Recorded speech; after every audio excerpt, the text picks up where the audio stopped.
Now, those of us, therefore, who remember from childhood the abominable dentistry of the British are very thankful indeed for American dentistry. I remember as a boy, dentistry was just torture. And the American dentists have changed all that. I am therefore in a position of relativity to remember this change and still feel its effect, and I'm very grateful for it. But my children, who are accustomed to fine American dentistry from the beginning, are less appreciative of the situation, and therefore have other worries. So you see, when I would say one of the great philosophical questions is, are we going to make it? That all beings at every scale whatsoever, from the angels and gods at the very highest development of evolution, down to the most obscure little creepy crawlies, all feel about life the same way. Are we going to make it? An angel's problem is a very different kind of problem from the problem of a common worm. But as Meister Eckhart said, if a stone were as aware as an angel, a stone could be as happy as an angel, or perhaps as miserable. It is said in the holy texts of Christianity that there are occasions upon which the angels weep. What sort of thing would make an angel weep, you see? Ooh. So you see, the problem of life, at every level of evolution in the whole thing, it's always the same. Plus ça change, plus c'est la même chose. The more it changes, the more it's the same thing. Because everybody's really in the same situation. The great dare. Are we going to make it? Because this is the situation of the cosmos. The cosmos, when the Hindus say, God is playing hide and seek with himself, and every now and then the Brahman, the supreme self, deliberately falls into the illusion of Maya and pretends that he's all of us. Well, that's God also saying, how far out can I get next time round? There, am I going to make it? And therefore thinks up some fantastic way of getting lost. We are one of these ways, you see. And creates the horrors and the shudders and the most appalling situations, in each one of which says, am I going to make it? And the answer is no, you're not going to make it.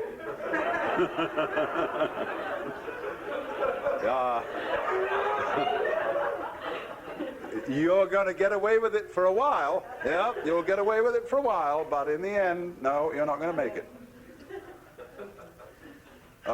Why not? Well, for obvious reasons. Look at a star. A star is a great burst of fire. See? Well, the question is how far to go. The fire goes out and out and out and out and out, and then suddenly it begins to fade, the energy falls away, and there's darkness.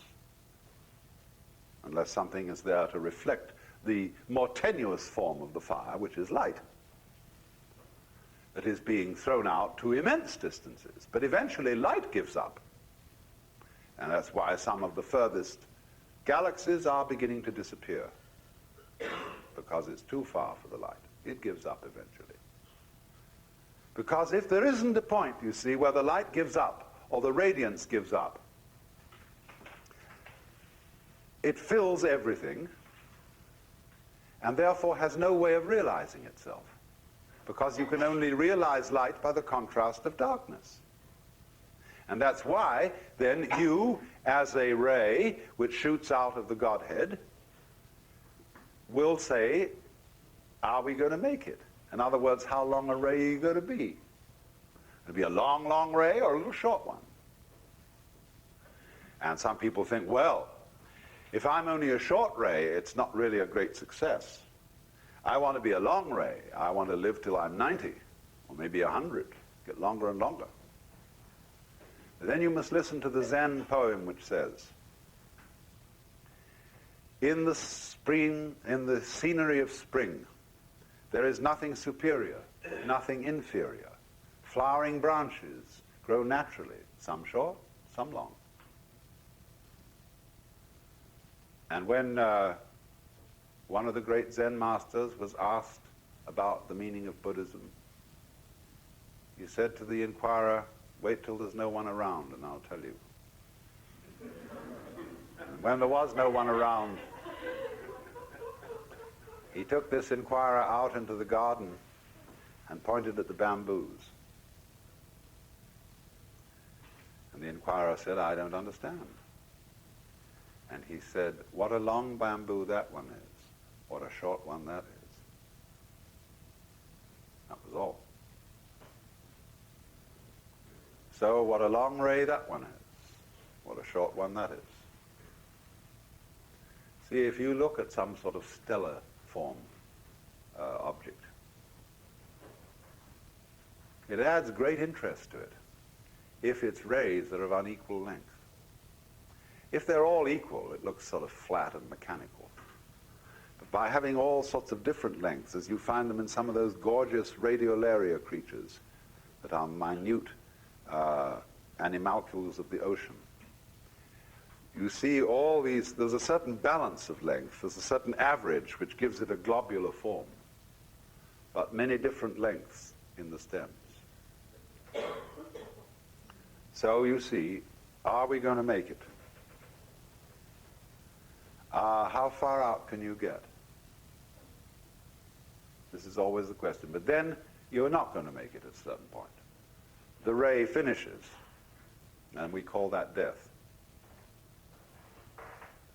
But you are actually not the ray so much as the source of the ray. That's where you are really. And the source doesn't vanish.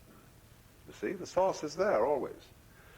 But it's shooting out, shooting out, shooting out, and then vanishing. So then, if you remember, therefore, that at every stage of the universe, whether you are up there with the gods, or whether you are down there with the, what we could call human refuse, you are basically in the same situation. Because everybody is basically in the same situation for the reason that everybody is basically the divine being, working out the panorama of its life in myriads of different ways. And these differences of ways require spectra of many kinds. There's the spectrum of color. There's the spectrum of tones. But there is also the spectrum of orders of being. So that from the most minute animalcules, right up through all kinds of animals, through human beings of every grade to the gods, you have a great spectrum. And just as at one end of the spectrum you have purple, and at the other you have red. But now look, what is purple? Purple is blue mixed with red.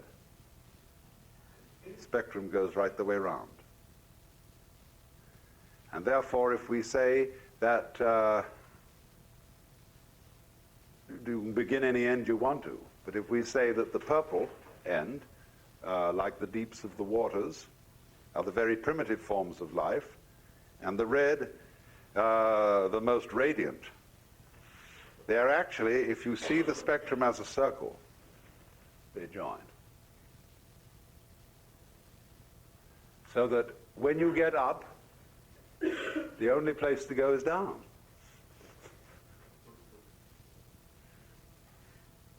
Unless somehow you can go back into the white light at the center, which is neither up nor down, neither good nor bad, just what there is, suchness.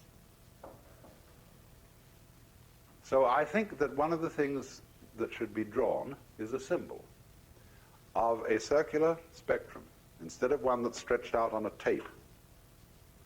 And that would tell something to people that no amount of words can convey. It would speak to the unconscious in us, to the depths of understanding that are much more subtle than our intellectual thinking. And everybody could see this everywhere. And it would convey the message about Ring Around the Rosie.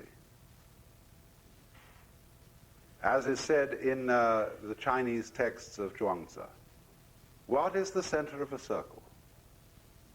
The center of a circle, the true center, is any point on the circumference, because you can start the circle anywhere and finish it anywhere. So there's a koan in Zen which says, Indra built a seamless tower. You know, when a sleeve has a seam on it, this is, as it were, where the cloth begins, and you have to take it round and sew it. So it has a seam. Now imagine, here's a tower, but it has no seam. Indra built the seamless tower. Where did he begin?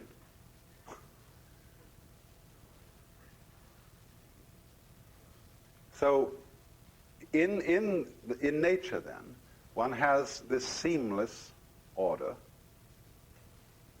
where every point on it is central and therefore feels in the same situation, envying those above and pitying those below. And there is always a below.